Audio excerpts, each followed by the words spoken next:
संवैधानिक कवच, लोकतंत्र का हृदयघात। नमस्कार, आप देख रहे हैं टाइम्स वॉच देश दुनिया। आज हम एक ऐसी कानूनी साजिश की परतें खोलने जा रहे हैं जो दिसंबर 2023 में संसद से पास हुई, 2 जनवरी 2024 को लागू हो गई और फरवरी 2025 में इसका पहला इस्तेमाल हुआ। ठीक उसी वक्त जब देश की चुनावी निष्पक्षता पर सबसे गंभीर सवाल उठ रहे थे। एक ऐसा कानूनी कवच जो मुख्य चुनाव आयुक्त और चुनाव आयुक्तों को किसी भी अदालत में किसी भी सिविल या आपराधिक कार्रवाई से पूरी तरह मुक्त कर देता है। बात करने का हमें मौका ही नहीं मिला उनसे कि कुछ हम बात करें। मेन कारण क्या है, जो बीएलओ है, बीएलओ ना होता तो आज मेरे सामने समस्या ना होती। बीएलओ ने ही इनकी जान ली है। बीएलओ ना काम कर रहे होते तो ये टेंशन में कभी नहीं आते, कभी टेंशन लेते भी नहीं थे वो। क्या उनको काम समय पे खत्म करने के लिए धमकियां दी जा रही थी? क्या ऐसा प्रेशर बनाया जा रहा है?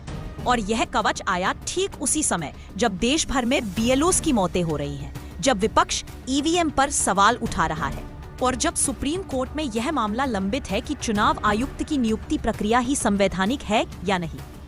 आज रिजवान की कलम से समझिए, यह सिर्फ संयोग नहीं, यह एक सुनियोजित खाका है। पहली साजिश, कानून की टाइमिंग। दिसंबर 2023 में सरकार ने chief election commissioner and other election commissioners act 2023 पास किया। इस कानून की धारा 16 में एक ऐसा प्रावधान है जो कहता है कोई भी अदालत वर्तमान या पूर्व मुख्य चुनाव आयुक्त या चुनाव आयुक्त के खिलाफ किसी भी सिविल या आपराधिक कार्रवाई को मनोरंजन नहीं करेगी यदि वह कार्य उनके आधिकारिक कर्तव्य के दौरान किया गया हो। यानी सीधे शब्दों में, चुनाव आयुक्त जो भी करे उन पर कोई केस नहीं हो सकता, कोई एफआईआर नहीं, कोई जांच नहीं, कोई सवाल नहीं। यह कानून 2 जनवरी 2024 को लागू हुआ और ठीक अगले दिन 3 जनवरी 2024 को राष्ट्रपति ने ज्ञानेश कुमार और सुखबीर सिंह संधू को चुनाव आयुक्त नियुक्त किया। दूसरी साजिश, नियुक्ति प्रक्रिया का अपहरण। मार्च 2023 में सुप्रीम कोर्ट ने अनूप बारनवाल बनाम यूनियन ऑफ इंडिया मामले में फैसला दिया था कि चुनाव आयुक्तों की नियुक्ति एक कमेटी करेगी जिसमें प्रधानमंत्री, लोकसभा में विपक्ष के नेता और भारत के मुख्य न्यायाधीश होंगे। लेकिन सरकार ने दिसंबर 2023 के कानून में सीजेआई को हटा दिया और उनकी जगह प्रधानमंत्री द्वारा नामित एक केंद्रीय कैबिनेट मंत्री को रख दिया, यानी 3 में से 2 सदस्य सरकार के और 1 विपक्ष का।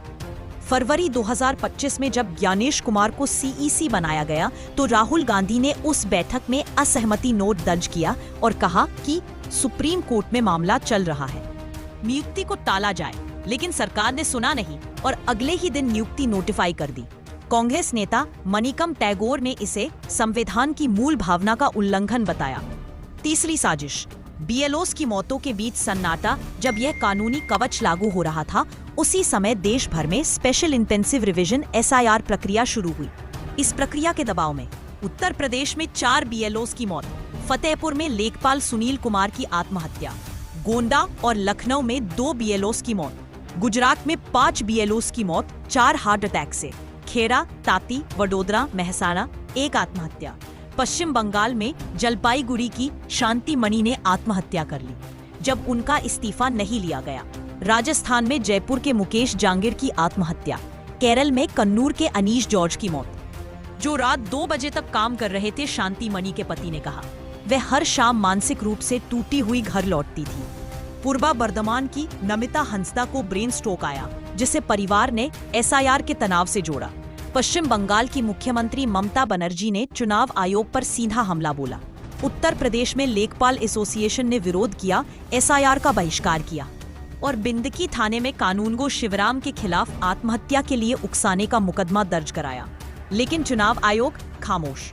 चौथी साजिश, पूर्व सीईसी राजीव कुमार का बचाव। यह कानून फरवरी 2025 में ज्ञानेश कुमार के लिए नहीं बल्कि राजीव कुमार के लिए बनाया गया था, जो 2024 लोकसभा चुनाव के दौरान सीईसी थे। राहुल गांधी ने महाराष्ट्र विधानसभा चुनाव के बाद राजीव कुमार पर वोट चोरी, वोट थेफ्ट का आरोप लगाया और धमकी दी कि इंडिया गठबंधन सत्ता में आने पर सीईसी और दोनों ईसी के खिलाफ कठोर कार्रवाई करेगा। लेकिन धारा 16 की वजह से राजीव कुमार पर कोई केस नहीं हो सकता। विपक्ष ने सीईसी पर महाभियोग इम्पीचमेंट की धमकी दी, लेकिन कानून कहता है कि सीईसी को हटाने के लिए संसद के दोनों सदनों में 2/3 बहुमत चाहिए, जो सरकारी बहुमत की वजह से असंभव है। राजीव कुमार ने अपने विदाई भाषण में कहा कि चुनाव आयोग को उन लोगों द्वारा अनुचित तरीके से दोषी ठहराया जाता है जो चुनाव परिणाम स्वीकृत नहीं करना चाहते, लेकिन उन्होंने बीएलओस की मौतों पर एक शब्द नहीं कहा। बात करने का हमें मौका ही नहीं मिला उनसे कि कुछ हम बात करें। मेन कारण क्या है, जो बीएलओ है, बीएलओ ना होता तो आज मेरे सामने समस्या ना होती। बीएलओ ने ही इनकी जान ली है। बीएलओ ना काम कर रहे होते तो ये टेंशन में कभी नहीं आते, कभी टेंशन लेते भी नहीं थे वो।